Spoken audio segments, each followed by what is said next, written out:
545 days since the last MorCou upload, and after playing too much Melee, too much Celeste, and indulging in alcoholism, we're finally back to making the videos that all 48 of you know and love.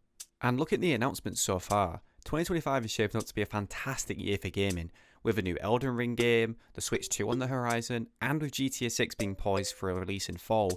This year is looking massive for gaming. But there was one game that came out of the tail end of last year that is so stupid, so frustrating, That was a beautiful left hook.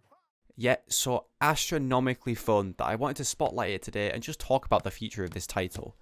And now you're probably asking, MorCou, and yes, it's pronounced that. I've heard MorCou, MorCou. I mean, Frank on TikTok called me fucking McCoy. Leeds, I've got Leeds shirts. Oh, thank you, MorCou. That was a low point, I'm not gonna lie. You're probably asking what game I'm talking about, and that game is Thrill of the Fight 2. Thrill of the Fight 2 is a virtual reality boxing simulator that was developed by Half Brick Studios, but the first game was originally made by Ian Fitz, also known as Fian.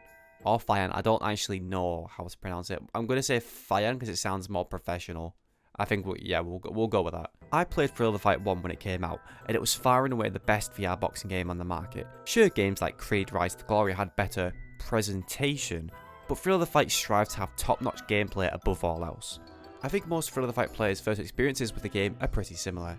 You boot up the game and realise it has no stamina bar like the other VR boxing games on the market, and then you proceed to throw 345 haymakers in a row, which the AI then proceeds to tank and then absolutely pieces you up.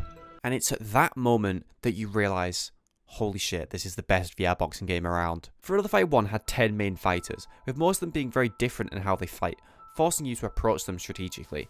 The first few fights are quite similar, and most new players, it should be a relatively easy time, allowing you to rack up some wins onto your record.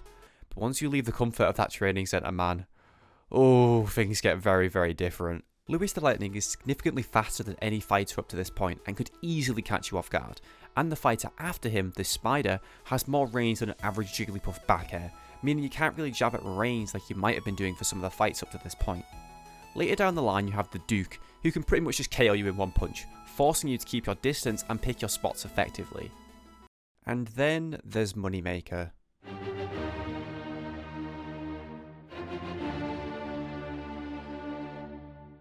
Minus the Spider's range, Moneymaker has pretty much every other fighter's abilities into one. He hits heavy like the Duke, can dodge like the Lightning can, and has an insane amount of endurance. Taking him out is the final frontier that the game offers, and conquering him makes you the champion of the world. Except there's no cutscene, it just says world champion on the poster, so you technically are, I guess. But then, after that, there's not really much else to do. You could do another run of the game and fight the characters on a harder difficulty. You could fight the DLC Halloween fighters, which have some interesting gimmicks. But as you start to replay the fights you've played, you start to notice that things seem easier. You start to recognise the animations of the fighters, often letting you know what punch they're about to throw before they even throw it. And it's not like some boxing games like Punch-Out where they have a clear indicator as to what move they're going to throw out. You can literally just sight read what moves the fighter's going to do and move accordingly. Thrill of the Fight 1, for as much as I can praise it, can only be fun for so long, and there was one feature that everyone was craving, which was multiplayer. Creed Rise to Glory had a multiplayer mode, but had a very arcadey feel to the fight, not really letting people box. Everyone was hoping for a Thrill of the Fight update which gave us multiplayer, but we got nothing. Sure, we had an update that allowed pass-through mode, letting you square up with the characters in the comfort of your sweaty man cave than a stadium, but that was it. Until... Skirtle here. Oh, yes! we get a teaser trailer for Thrill of the Fight 2. And then we get the announcement. Early access for Thrill of the Fight 2 drops November 21st. And it has multiplayer day one. Now, as excited as I was, unfortunately this news hit me at a bad time, as I've been at university and I left my Quest 2 at home. But as soon as Christmas break hit, I was locked in and ready to fight anyone the game put in front of me. But the people put in front of me were not ordinary people. Here's one of the first fights I recorded. Let's call our opponent, Gerald. Now, Gerald here, and I'll be honest, many of the people I fight in this game seem to get very annoyed at my playstyle, It might be because I move like a crackhead, but that's kind of what happens when you're fighting someone riddled with ADHD. The fight starts and Gerald delivers a swift jab to the body, which I block and manage to counter with a quick left hook on my own. Gerald notices this hook and implements a new advanced strategy called putting your hands down and doing nothing. Then after I dodge one of Gerald's jabs, he begins to do what I can only assume is his best attempt at mimicking me, and then back to his signature move. Yeah, has anyone actually told this guy he needs to like punch to win the game? That's kind of like how it works. Round 2 comes to an end, and yes, I meant to say round 2 because I forgot to record round 1. But anyway, the third and final round begins, and Gerald casually dislocates his arm seconds into the round, which he clearly must have learned from when Inosuke did it in Demon Slayer, which only means this was an intentional strategy in order to gain more range. But luckily for me, it didn't work. Then, after another one of Gerald's signature moves, he then tries to summon the help of the Lords, as he spreads his hands out, calling to the ones above for divine intervention. I, on the other hand, am unfazed. Due to my atheist beliefs, I am sure that no outside forces will interrupt this match. And they didn't. I'm glad I didn't record the first round because I lost it somehow, but that's not what happens. We've beaten Gerald, let's just, we'll move on. Editor Morgan here. I just want to point out to you on the screen right now, this is Gerald refusing to fist bump us after our fight. Gerald, if you're watching this, you're a certified pussy, and I live in your head rent-free. But yeah, right, on to the next fight. This next fight, though, to those younger viewers out there, I do need to put up a warning. Viewer discretion is advised. Serious virginity ahead. This is my next opponent. Let's call him Kier. Kier is an asshole. Before the bell even sounds, this guy's throwing up stretches and warm-ups like he thinks he's in an actual fight. But whatever. He's probably just trying to intimidate me. And that's not going to work, because I spent the last month on Hinge, so I already feel intimidated by 90% of the women on there. So I have no more room to be intimidated by anyone else. The fight begins, and I catch Kier's first jab of the fight, and in this brief moment, I think to myself, damn, this might actually be a good fight. If only I knew how wrong I was. Not much else happens for the first 30 seconds or so. Kier introduces one of his signature moves, his uppercut, which would be absolutely terrifying if it didn't have a wind-up. Like, does bro think he's in Looney Tunes? Like, he doesn't need to do the whole wind-up motion, but I don't know. Kier tries another one of his wind-up uppercuts and tries to chain it with a hook, but I see both coming due to my frame-perfect reaction time and counter with a perfect hook. Not much else really happens for the rest of the round. Looking back at the footage, we just kind of keep trading blows, and that's about...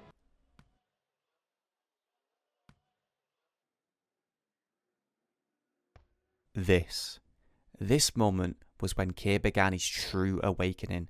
Like, bro really thought he's in Jujutsu Kaisen, because he's having an epiphany mid-fight. Kier at this moment unlocked a new technique called, holy shit, I can just throw jabs a million times over. Luckily, I managed to parry it away this time, but I promise you, viewer, we will be seeing this technique again in this fight. Round 1 comes to a close, and Kier is throwing his arms up to the crowd, acting as if he won that round. Yeah, pretty sure you got smoked, mate. I take this time to sit and reflect. Why did we bring Dumb Girl in 2024? She's a fucking loser. Anyway, enough about e-girls. Time to seal another round. Round 2 starts, and I come out cooking.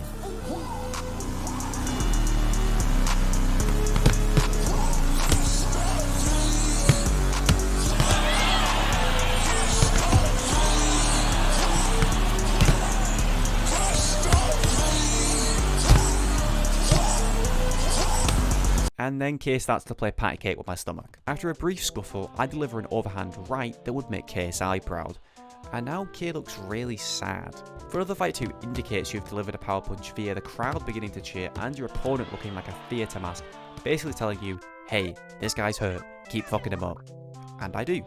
I managed to get 2 more power punches, but sadly he was able to recover, meaning I couldn't fold him onto the ground like a council estate player after they've had too many potions. This second round, as Frank would put it, was a McCoy masterclass. Kier was looking more depressed than your average melee player, and his signature uppercut was doing nothing.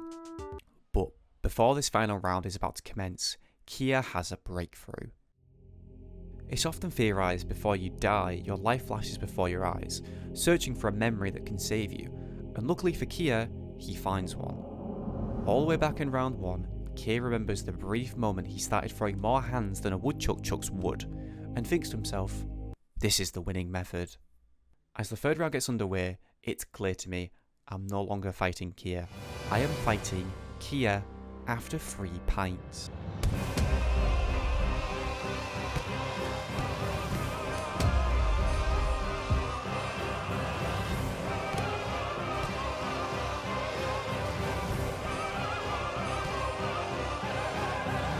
Kia spins my jaw with a power punch and unleashes a flurry of attacks, which I barely manage to run away from. Kia is all over me. His newly awakened technique is proving too difficult for my frail body to handle. And even when I would land a power punch of my own, instead of shelling up and trying to avoid the hits, Kia would continue to unload. As the seconds tick down, Kia continues to pile on the pressure and I'm unable to find an answer. After 3 rounds of boxing, we go to the scorecards. I reminisce over every round. Did I do enough? Did I do enough to beat Kia? After being teleported to the centre of the ring, I check my tablet to see the results, only to see that the judge decided that I won the fight!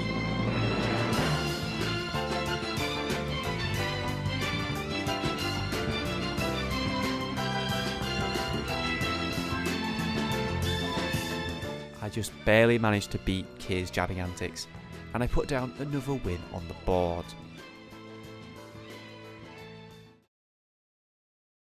Thrill of the Fight 2 is some of the most fun I've had in VR, despite VR being home to some of my favourite games. Don't worry, you'll get your time soon enough. If you have a VR headset, I strongly encourage you to buy Thrill of the Fight 2. I mean, it's only £5, which is the same as a meal deal at Waitrose. I'm really excited to see where Ian and the Half Brick team take this game, as they plan to add voice chat. That's just, I don't even want to imagine what the fuck that's going to be like. That's just, it's either be the greatest thing ever or it's going to be an absolute cesspit. They also plan on adding a new single player mode and even some new training features. The sky really is the limit for this game and I can't wait to see what they do next. Hold up, I lost round 2? Okay, I take it back, this game is fucking awful. I'm gonna go play web fishing. So, same time next year?